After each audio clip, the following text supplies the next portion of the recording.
Still plenty to talk about when it comes to college football, and for that, we welcome in Aaron Taylor, CBS Sports college football analyst, former Notre Dame, of course, offensive lineman. Aaron, thanks so much. So did you actually watch the whole thing, or did you turn it off at some point? Dang, Mags, you calling me out right out of the gate. I turned that sucker off as we went into the fourth quarter and started returning emails. I'm not going to lie. That thing was a bludgeoning and a bloodbath, and honestly, towards the end, wasn't even worth watching.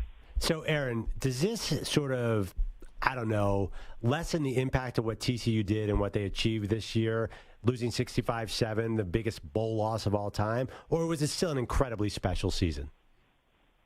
It was an incredible season for them, considering the fact that they were 5-7 last year, and Sonny is in his first year as a head coach. They had 4 total dudes on that team that had ever played in a bowl game, let alone a college football playoff game and a game of that magnitude. So the one-year turnaround for the Horned Frogs was incredible. And I think what was lost in that beatdown was just how important it was for TCU to have done well this year.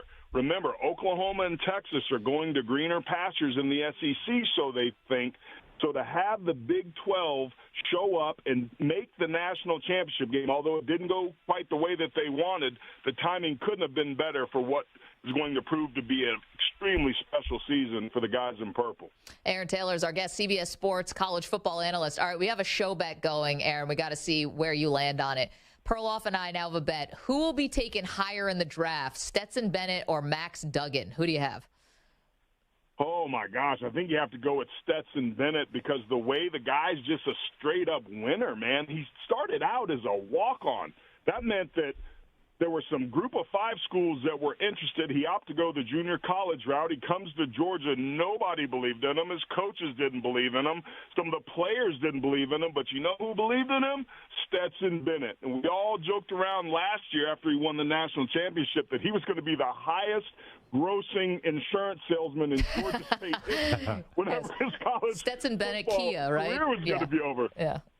But it's incredible what it is he did and the way that he continued to earn the respect. There was a throw in that game in the second quarter where he waited on an in-breaking route and just threaded it between like 4 TCU defenders. That was an NFL-level throw. Now, he's limited with his height, maybe some of his arm strength, but who he is, the moxie that he has, he's a guy that could spend 10-plus years on an NFL roster being a viable backup that you know you can count on, did not make mistakes. That was the big difference between him and Duggan last night. Duggan, especially towards the end of the season when it mattered most and in both playoff games, was threw like 6 interceptions.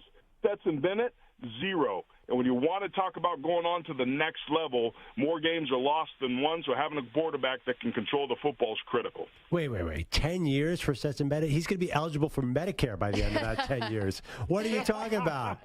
He's 25.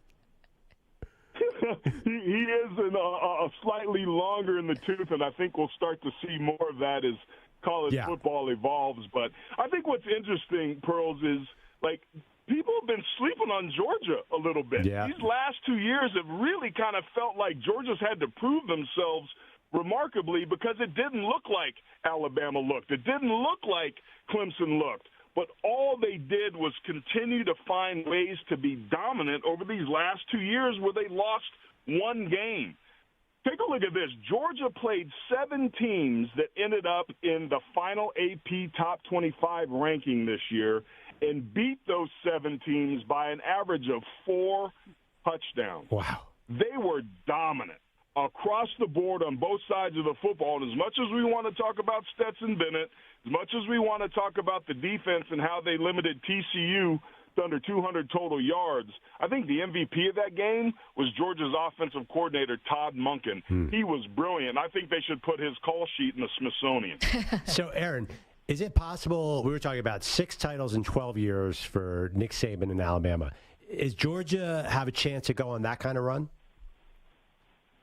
Absolutely.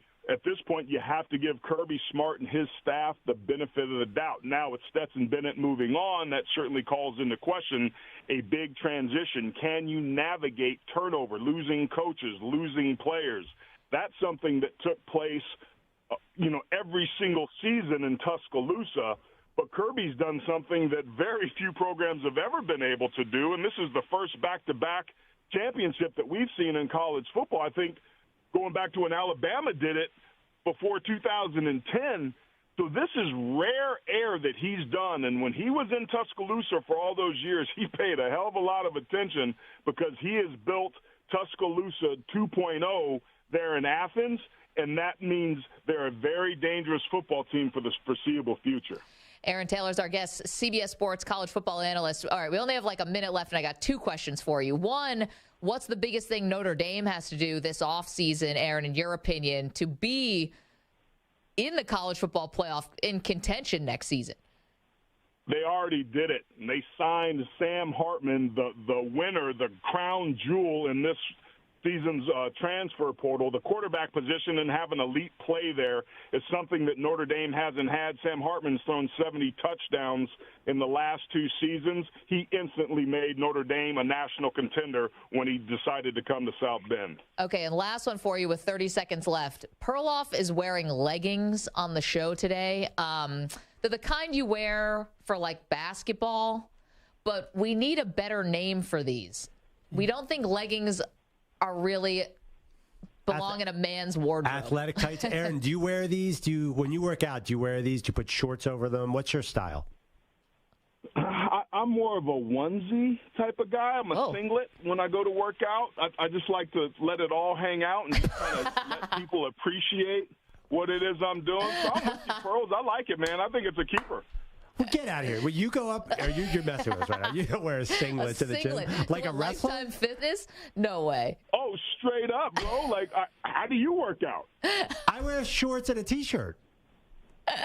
Man, hey, when you've been gifted the body that looks like a lava lamp, you got to share that with the world. Amazing. Amazing. We need video of this. You got to put this on your Twitter. Aaron Taylor, you're the best. CBS Sports college football analyst. I thought definitely maybe the compression pants. Did not see the singlet coming. You're awesome. Thank you. Awesome.